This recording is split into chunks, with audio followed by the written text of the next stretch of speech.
how do you determine the seat on the bus, right? So we're in the right vehicle, you try out flipping, you try out something else. How do you find the right one? Man, that's a good question. A lot of times it's trial and error. I think figuring out what is the destination. If you know what the destination, I'll give you an example. Who's ever seen Alice in Wonderland? You guys ever watch that movie? Anybody got kids? All right. My daughter Penelope, several years ago, was watching Alice. She was like 4 years old.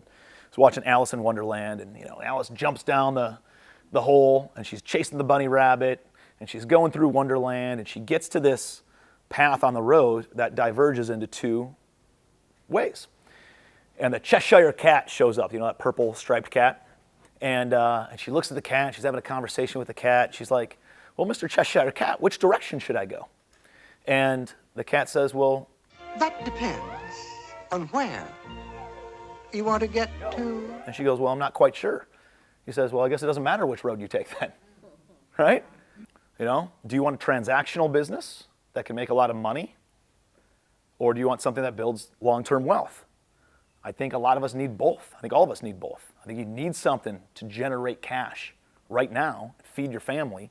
And then what a lot of people do is they neglect, though, the long-term wealth because they're like, oh, well, I can flip.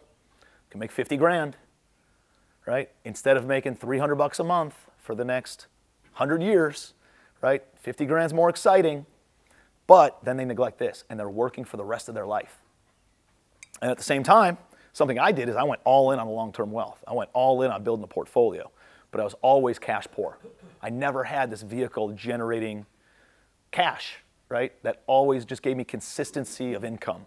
That was kind of like my salary, and because you don't really make a ton of cash flow from real estate, not in the first 5 to 10 years, right? It's after rents bump up over time that eventually there's this divergence of income with stabilized expenses, you start making a lot of money, but it takes 5 to 7 years. Nobody wants to wait that long. And so you need something to bridge that gap for the next 5 to 10 years, and that's maybe a transactional business, maybe it's a full-time job, maybe it's a flipping of property, right? And so figuring out what your short-term quick money is, if you had to make $1 million in the next 90 days, what would you be doing? It's the best way to make $1 million in 90 days. I don't know. Could be different for you and your skill set, right? At the same time, I know real estate is like, look at all the billionaires. Where do they put their money? They put it into real estate, right? So you can make money in real estate, but it's also the best vehicle to preserve wealth. So I know it's got the long-term multiplication of wealth aspect to it, but what about how do you pay the bills right now? So it's figuring that out. I would look for one of each of those things, and I'd look for something that produces cash flow, and I'd look for something that produces long-term wealth. If you can find one thing that can do all those, even better, more power to you. But it's figuring out your skill set. I'm not good at managing contractors, and I'm too stressed to flip houses or build new construction. It's too stressful for me. So we don't do it anymore. So we buy once it's built, and I'll pay a premium, and then I know it's built, I know it's at certificate of occupancy, I don't have to worry about any of that stuff. I can just fill it up, because that's what we're really good at, and then manage it long term. Contractors make me want to jump off a bridge, man. It's horrible, horrible. For me, some people love working with contractors. Some people are really good at managing contractors. I'm just not. So it's understanding who you are, what you're good at, what your skill set is, and based on that, find a business that in real estate that can do that. As I'm trying to figure out what my superpower is in that multifamily space when it comes to deal acquisition, capital raising, asset management, where do I even land in trying to figure and navigate what that is for me in terms of multifamily investing? Yeah, I think, good question. So trying to figure out what your superpower is. Yeah. I think all answers are simpler than we all make them out to be. I would make a list of what are things are you good at.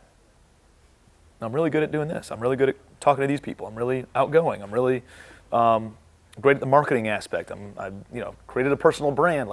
Make a list of all those kinds of things. And the things, again, that you like doing and you're good at doing.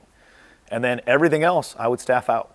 I'd put a $ on the things that you're good at doing of, is this a $10 activity, a $100 activity, a $1,000 activity? And then you as a CEO should be focused on the $1,000 activities. and then staffing out the $10 and $100 activities, right? So it's the things that you're good at, the things that you like doing, and the things that generate the most revenue for you are the three categories I'd look for overlap in. So make a list of everything. Dude, one of the things that I do, that I talk about all the time, is do a catalog of your time, right? Go, every 15 minutes, from the time you wake up in the morning to the time you set your head back on the pillow at night, catalog what you did. I woke up, I went to the bathroom, I made breakfast, I walked the dog, I got cleaned up, I worked out, I made phone calls, I scanned social media, I blah, blah, blah, blah, blah, all the way until you go to bed at night. And you're going to see how much time you waste on non-revenue generating activities. It's going to be very apparent. And then you go through there at the end of the week, after a normal work week, not when you're traveling or anything like else, but a normal work week, you make that list, you go through and you put either a dollar sign or a zero. Is it revenue generating or not? And I put a smiley face or a frowny face. Is it something I like doing or not? And then from a revenue generating standpoint, you could take it another level, deeper of going $10, $100, $1,000, $10,000 type of activities. And then you focus on the highest level ones and you staff out the other ones. Again, I would hire an assistant first if you don't have a team. And then the next person I would hire would be somebody to create consistency on the revenue stuff. Prospecting for deals. It doesn't matter which asset class you're in. It's prospecting for deals, prospecting for money, and then building out the team, operating it, right? Those are the only three things. You can't control how many deals you close. That's the goal. But what's the activity that you can control? The activity is how many offers you make. You can't control how many people, you can't make somebody write a check into your deals, but you can control how many people you tap on the shoulder and say, hey, Chris, I got this deal. You got any money that you want to put in play? Right? Hey, Dusty, I got this deal. You got any cash you want to put in play? I can control that. And the more touches I make, the more likely it is that somebody's going to raise their hand and say, yeah, I do have some money.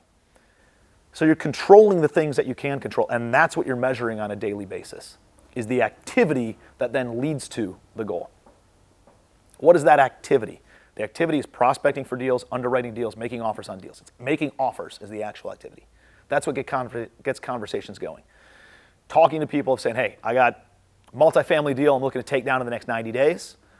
It's penciling out really, really well right now. I'm still going through due diligence, but I just wanted to put it on your radar, see if it's something that you might want to passively partner up with, just on the money side, and put some cash to work.